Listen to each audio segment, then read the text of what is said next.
Hey y'all, this is turning out really cute. So I wanted to jump back on and show you a couple things that I've done and show you a couple things that might help you.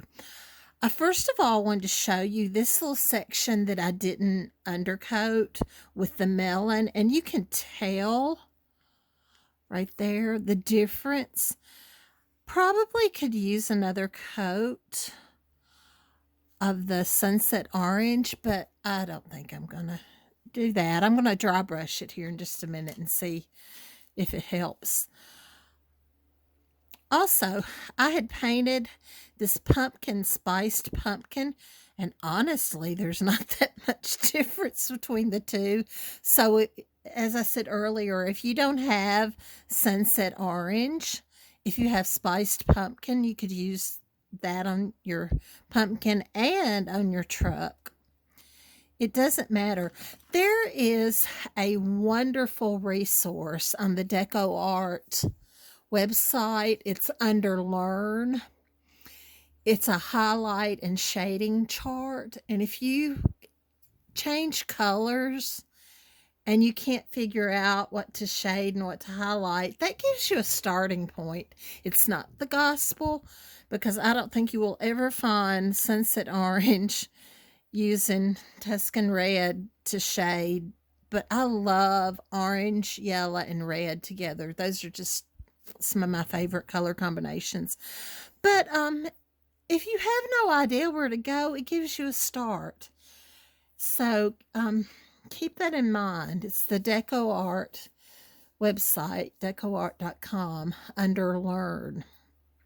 It is so valuable. There's lots of other things under there. There's lots of free patterns on that website too. I dry brushed this. I painted just one coat of the sunset orange on all of this, and I just work by section. I go ahead and I do my dry brush highlights, and then I shade it. And again, that's just because I don't want to have to retransfer lines. This is, I guess, lazy man painting. I don't know. It works for me. This is some saffron yellow that I put out earlier, and it's almost dry, but it's okay. This will work. And I did not move my camera. I need to do that so it won't be shaking. But I load the paint onto my dry brush. You can use an old scruffy brush. You can use any brand of dry brush. I've never really found a bad dry brush, but I just keep working it in until you can see right there, there's not much paint coming off. I don't know that I ever put any yellow there. But I'm going to start right here and see if this will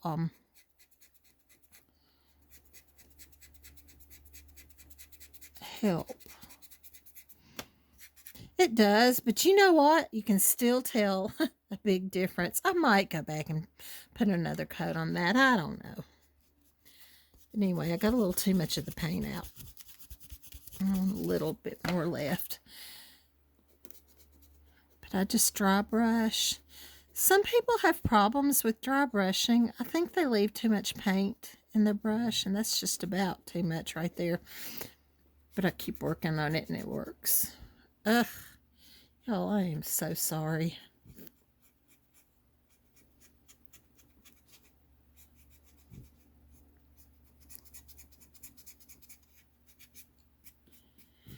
And I'll probably put a couple more coats on there.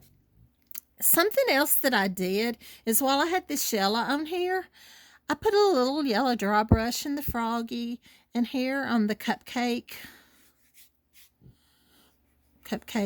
paper of the cupcake. What do you call it? Cupcake holder? I don't know. Anyway, I put some yellow in there as a highlight. You can use white. You can use citron green, anything. I was just using what I had. I talked with a friend recently. It said, good grief, 24 colors for one pattern? That's ridiculous.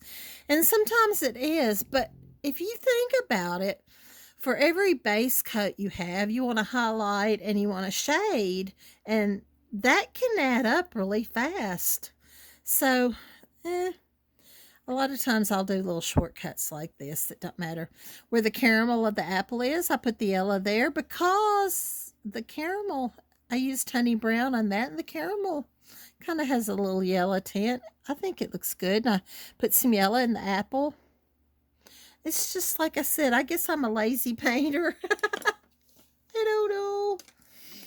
Okay, let me find another dry brush and let's do this tire. I'm going to get a... Yeah, that's not really one of my favorites. I think this one will be okay. This is a Princeton Select Lunar Blender, a 1/4 inch. Let me find my slate gray. I think you can look at my palettes and see that I really do not like to waste paint. I always put little dabs here and there.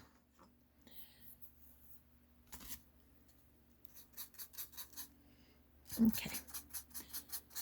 I pull the paint out from the puddle. And since I know that I'm not going to do anything but dry brush with this, I just work it into the brush right there until basically there's nothing coming out of the brush when I'm lightly working the brush back and forth. Okay. If I got too much, we'll just fix it. But I just kind of work the dry brush in the middle of the tire, leaving a little edge that looks like it's been shaded. I'm always amazed at what little work it takes to look like you've just labored for hours trying to get it perfect. I love to play with paint. It's just so fun to see what it can do. And I'm using the same brush. And I'm going to pick up some of the bleached sand. And again, doing the same thing since I'm not going to do anything else with that. I just want a little bit of that in the center of the tire. I probably will come back and shade that with either a soft black or lamp black and probably put a white, probably bleached sand in this case, highlight. I'm going to see... This might have too much gray in here to do this. It's not bad. Most of that's going to be covered up. So I'm just going to put a little, again, one of my lazy man dry brushes in there. And that will add a nice little background. I'm going to put some confetti in there. But I wanted to show you how simple it is to... dry brush highlights. I use this method a lot in small areas that I don't want to shade. I don't know if I've told this to y'all or not, but hand sanitizer is getting where you can find it again. I've had this for a while. But when I use my dry brushes, I clean them out with the hand sanitizer.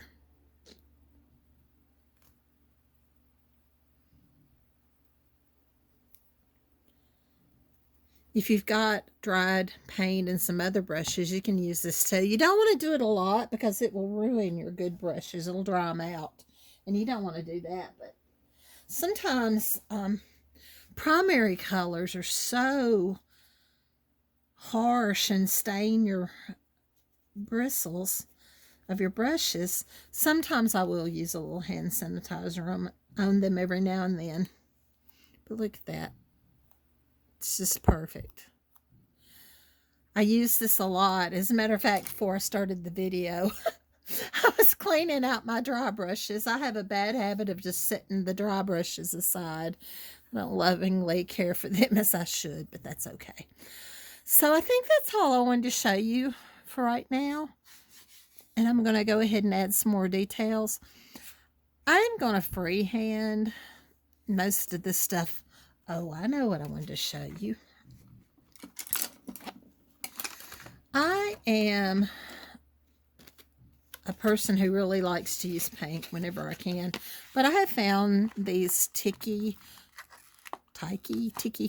by Ring. I don't know how to say this.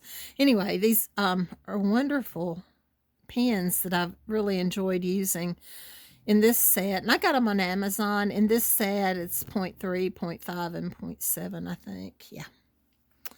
I'm going to use 0.3, the smaller one.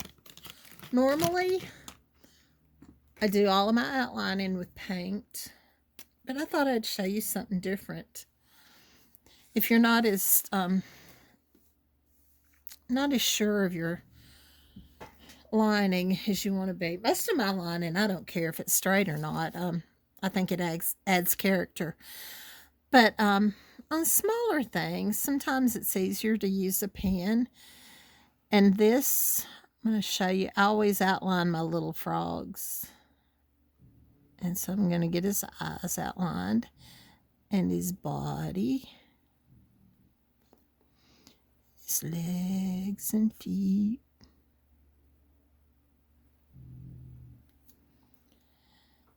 And that's pretty much shakier than if I did it with paint.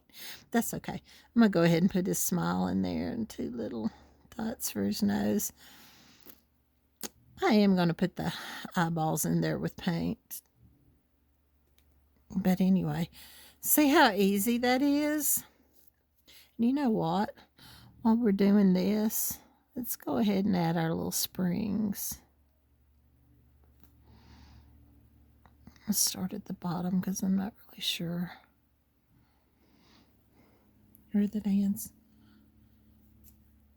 Ta-da! How easy was that? But again, they're Tiki by Rotring. Don't know German, so I have no idea. They're from Germany. As I said, I got them on Amazon, and they have all different price points, so you have to be careful or you can get ripped off, I think.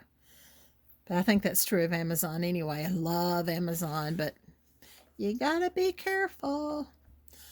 Alrighty, so I'm gonna see what else I can get done, and probably will show you the finished product. But I really think this is cute. Something I was gonna say about the windows. When I first put out my little squatty truck pattern, I had 2 people who said, "You don't have any windows. What do I do for the glass?" Well, my thinking, be it right or wrong, is that glass is clear, so there's no need to paint that, I don't think. But what I usually do is put just some crosshatch marks or shading with white to kind of suggest that there's a glare and that it's there. And that's, there again, it's just my thoughts. If you want to paint the inside of that a light gray or white, go ahead. I'm not going to. Alrighty, talk to y'all in a few. Bye.